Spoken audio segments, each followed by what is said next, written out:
Assalamualaikum warahmatullahi wabarakatuh. Baik, bertemu kembali pada materi statistika pendidikan, di mana pada kesempatan ini kita akan membahas tentang uji ANOVA. Nah, apa sih itu ANOVA? Nah, ANOVA itu adalah singkatan dari Analysis of Variance. Adalah sebuah analisis statistik yang menguji perbedaan rata antar grup. Jadi grup di sini bisa berarti kelompok atau jenis perlakuan. Di mana ANOVA ini memiliki kelebihan yaitu dapat menguji perbedaan lebih dari dua kelompok. Nah, eh, kelebihan ini berbeda dengan yang dimiliki oleh independent sample t-test yang hanya bisa menguji perbedaan rata dari dua kelompok saja. Jadi kalau misalnya kita memiliki lebih dari dua kelompok yang akan diuji perbedaannya, maka kita bisa menggunakan uji ANOVA.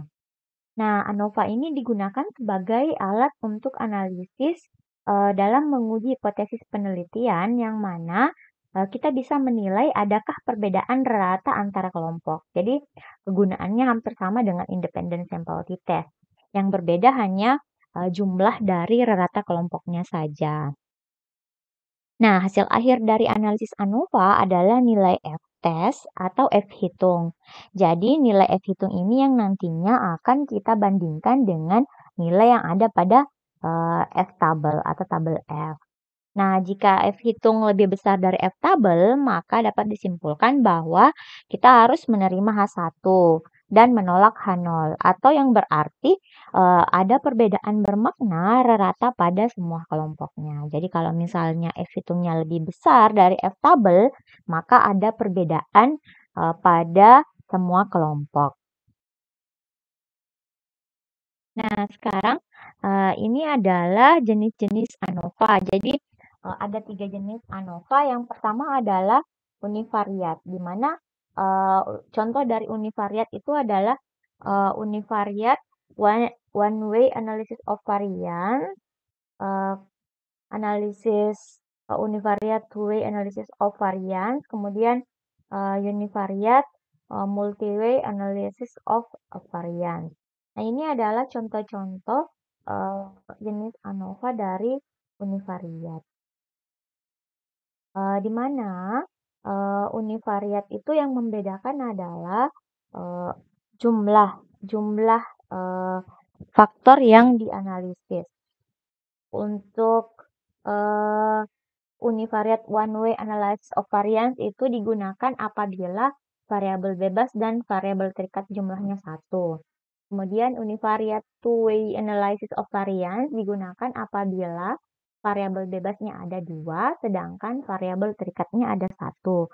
Kemudian univariat multi-way analysis of variance ini digunakan apabila variabel bebasnya lebih dari dua, sedangkan variabel terikatnya ada satu. Kemudian jenis ANOVA yang kedua yaitu multivariat, di mana juga terbagi atas 3. Yang pertama adalah multivariat one-way analysis of variance. Ini digunakan ketika kita memiliki variabel bebas dan variabel terikat yang jumlahnya lebih dari satu. Kemudian, multivariate two-way analysis of variance ini digunakan apabila variabel bebasnya ada dua, sedangkan variabel terikatnya jumlahnya lebih dari satu. Kemudian yang terakhir, multivariate multi-way analysis of variance ini digunakan apabila variabel bebasnya lebih dari dua, sedangkan variabel terikatnya lebih dari satu. Nah, selain dari univariat dan multivariat ini, ada lagi jenis lain dari ANOVA, yaitu yang pertama repeat measure analysis of variance, kemudian ada analysis of covariance atau biasa disebut ANCOVA, dan multivariate analysis of covariance atau biasa disebut dengan MANCOVA. Nah, syarat dari ANOVA. Jadi, ada syarat yang harus kita penuhi dulu sebelum menggunakan ANOVA ini. Yang pertama adalah sebaran data untuk masing-masing kelompok harus berdistribusi normal. Jadi sebelum kita melakukan uji ANOVA, kita harus memastikan bahwa seluruh data yang kita miliki itu berdistribusi normal. Kemudian yang kedua, variabel terikat harus memiliki kesamaan varian atau bersifat homogen. Dengan demikian tentunya kita harus melakukan uji homogenitas terlebih dahulu.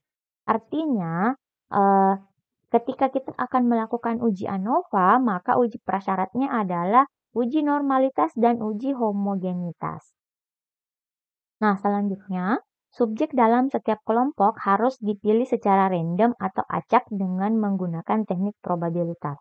Jadi, kita harus memastikan bahwa subjek yang menjadi eh, sampel kita dalam setiap kelompok itu harus dipilih secara random. Jadi, kita tidak boleh menggunakan teknik non-probability, melainkan kita harus menggunakan teknik probability.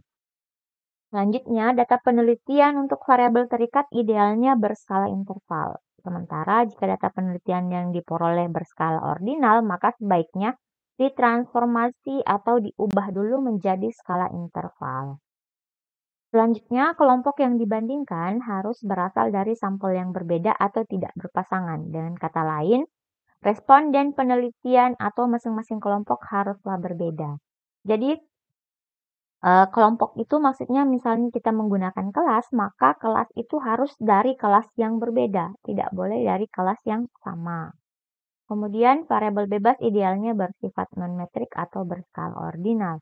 Jadi variabel bebasnya harus atau biasanya harus berskala ordinal. Jadi ini adalah syarat-syarat untuk eh, melakukan uji ANOVA. Jadi keseluruh syarat ini harus terpenuhi dulu sebelum kita melakukan uji ANOVA.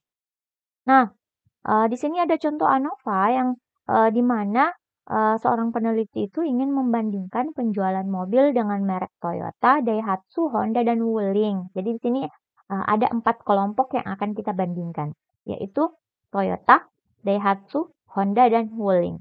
Di mana para pembeli hanya ditawari keempat merek tersebut. Kemudian akan diteliti tentang yang pertama, berapa rata-rata penjualan keempat merek tersebut. Jadi kita mau diminta untuk mencari rata-rata penjualan 4 merek mobil tersebut. Kemudian kita diminta untuk mencari tahu apakah terdapat perbedaan rata-rata dalam penjualan keempat merek mobil. Nah, selanjutnya kita diminta untuk mencari rata-rata penjualan merek mobil yang sama atau berbeda penjualannya. Ya, jadi untuk melakukan pengujian ini kita sudah diberikan data, di mana ini contoh datanya. Ini dilakukan dalam 10 minggu, jadi ini adalah total penjualan dari keempat merek mobil. Di sini dari Toyota ada 52 dan seterusnya, Daihatsu ada 47 sampai seterusnya, Honda dan Wuling juga demikian. Nah, untuk memudahkan kita dalam melakukan pengujian, kita harus mengubah dulu data ini menjadi data seperti ini. Jadi kita hanya memiliki 2 kolom. Jadi hanya ada kolom merek dan kolom penjualan, di mana mereknya disesuaikan dengan data tadi. Nah, kita mengasumsikan merek satu itu adalah untuk Toyota, merek kedua adalah Daihatsu, merek ketiga adalah Honda, dan merek keempat adalah Wuling. Nah, sudah seperti ini, kita langsung saja ke SPSS. Kita langsung ke SPSS. Jadi kita buka dulu SPSS-nya, kemudian kita buat variabel view. Ini kita buat variabel merek, kemudian penjualan. Nah, sudah. Jika sudah, maka kita bisa mengubah atau kita pakai saja di sini untuk merek and variabel satu itu adalah X, kemudian variabel penjualannya adalah Y. Nanti di sini di label kita baru tuliskan merek, kemudian di sini penjualan. Nah, setelah itu desimalnya Biasa desimalnya kita ubah menjadi 0. Nah, setelah itu eh, di value kita klik. Nah, kita memberikan label bahwa 1 itu adalah Toyota. Kemudian X, kemudian 2 adalah Daihatsu. Kemudian 3 adalah Honda. Kemudian 4 adalah Wuling.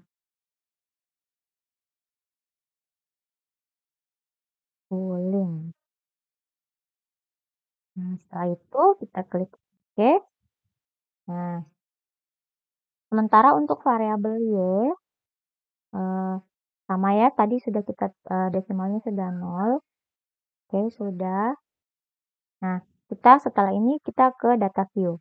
Nah, di sini sudah muncul untuk variabel X dan Y. Jadi kita tinggal copy paste data yang sudah ada. Jadi yang di copy paste adalah data tabel yang 2 kolom tadi. Nah, setelah itu kita langsung melakukan analisis. Contohnya kita melakukan atau kita mengklik analyze, kemudian compare means. Setelah itu one way ANOVA yang paling bawah. Nah, akan muncul kotak dialog seperti ini.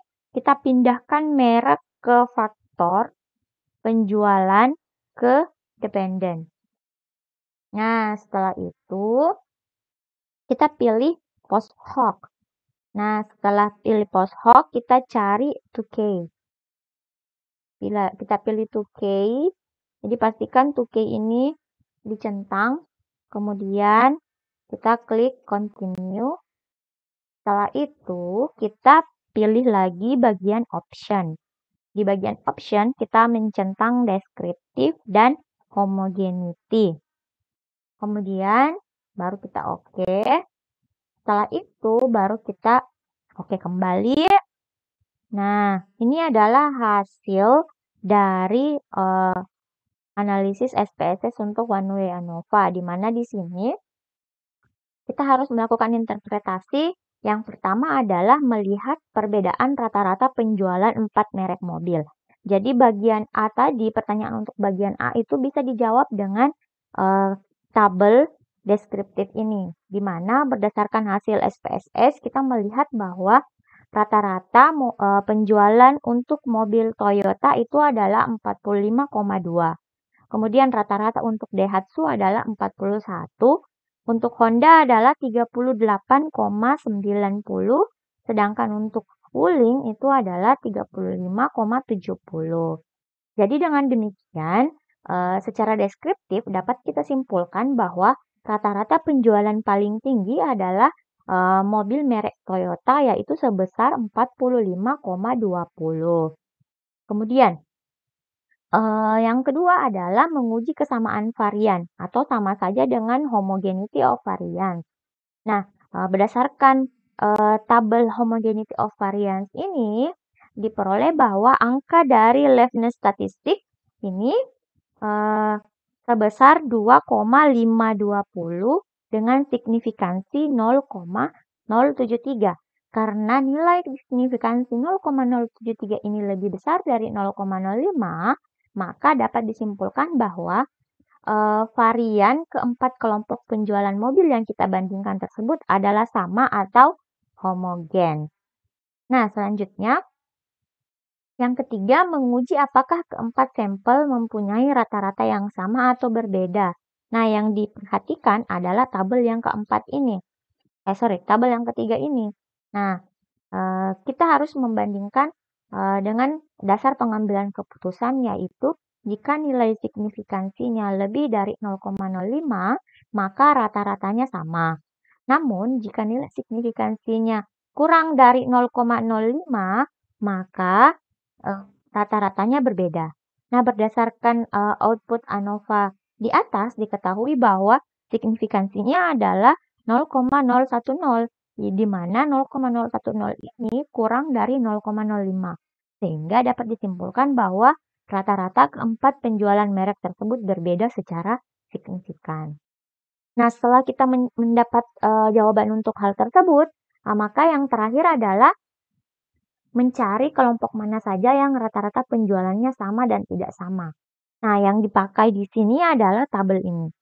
Tabel post hoc test, di mana tadi kan kita sudah mencentang 2K, ya, ada 2K, maka di sini kita bisa menggunakannya. Di mana pengujian 2K adalah pengujian perbandingan jamak untuk menentukan apakah keempat rata-rata tadi berbeda atau berbeda secara signifikan dalam jumlah analisis varian. Contoh, kita akan membandingkan antara penjualan Toyota dengan Daihatsu. Angka perbedaan rata-rata untuk penjualan merek mobil tersebut adalah 4,2. Jadi kalau Toyota dengan Daihatsu itu 4,2. Angka ini diperoleh dari nilai rata-rata pada output deskriptif tadi, di mana penjualan Toyota itu adalah 45,2 dikurangi dengan rata-rata penjualan Daihatsu yaitu 41. Sehingga diperolehlah hasil yaitu 4,2, di mana 45,2 dikurang 41 itu sebesar 4,2. Sementara itu, perbedaan rata-rata penjualan berkisar min 3,08, di mana ini merupakan lower bound, sampai dengan 11,48 ini adalah upper bound, di mana tingkat kepercayaan yang kita gunakan adalah 95%. Ini kenapa? Karena tadi alfanya adalah 5% atau 0,05. Nah, untuk menguji apakah terdapat perbedaan rata-rata kedua mobil tersebut, maka kita harus melihat nilai signifikansi hasil output SPSS. Jadi signifikansinya yang ini. Nah, karena nilai signifikansinya 0,417 ini lebih besar dari 0,05, maka dapat disimpulkan bahwa penjualan mobil Toyota dan Daihatsu adalah sama. Dan perbedaan rata-rata penjualan secara deskriptif antara kedua mobil tersebut tidaklah signifikan. Jadi seperti itu. Jadi kalau untuk mencari perbedaan antara Toyota dengan Honda caranya sama. Toyota dengan Honda itu 6,3, kemudian lower bound-nya min negatif 0,98 sampai 13,58, di mana signifikansinya 0,110 itu lebih besar juga dari 0,05, maka bisa dipastikan bahwa perbedaan rata-rata penjualannya secara deskriptif itu tidaklah signifikan. Nah, setelah itu misalnya kita mau mencari keseluruhan antara Toyota dengan Honda, Toyota dengan Wuling, dan seterusnya itu kita menggunakan tabel ini. Kemudian, untuk melihat kesamaan rata-rata penjualan merek mobil, itu digunakan tabel yang ini. Dimana untuk melihat kesamaan rata-rata, kita akan menggunakan output 2K HSD. Caranya adalah pada subset 1, di sini kan ada dua subset 1, subset 2. Pada subset 1 terdapat data penjualan Wuling. Ini ada Wuling, Honda, Daihatsu, dan Toyota. Artinya rata-rata penjualan ketiga merek tersebut tidak mempunyai perbedaan yang signifikan. Dengan kata lain, rata-rata penjualan Wuling, Honda, dan Daihatsu itu sama. Kecuali Toyota ya di sini, karena di Toyota adalah kosong. Tidak ada penjualan Toyota di sini. Artinya yang sama itu adalah Wuling, Honda, dan Daihatsu. Nah, sedangkan pada subset 2 itu yang ada nilainya hanya Honda, Daihatsu, dan Toyota. Wuling yang tidak ada. Artinya rata-rata penjualan ketiga merek mobil tersebut tidak mempunyai perbedaan yang signifikan dengan yang lain.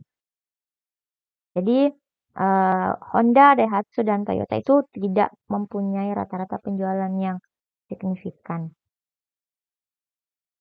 Nah, untuk membuat kesimpulan yang secara keseluruhan, kita bisa menarik kesimpulan bahwa dalam riset eksperimen ini hanya rata-rata penjualan Toyota dengan Wuling saja yang berbeda. Sedangkan rata-rata penjualan mobil merek lain adalah sama. Dengan demikian, variabel merek hanya berpengaruh secara signifikan terhadap perbedaan rata-rata penjualan merek Toyota dan Wuling saja. Oke, mungkin hanya demikian yang dapat saya sampaikan pada pertemuan kita hari ini. Terima kasih atas partisipasinya. Assalamualaikum warahmatullahi wabarakatuh.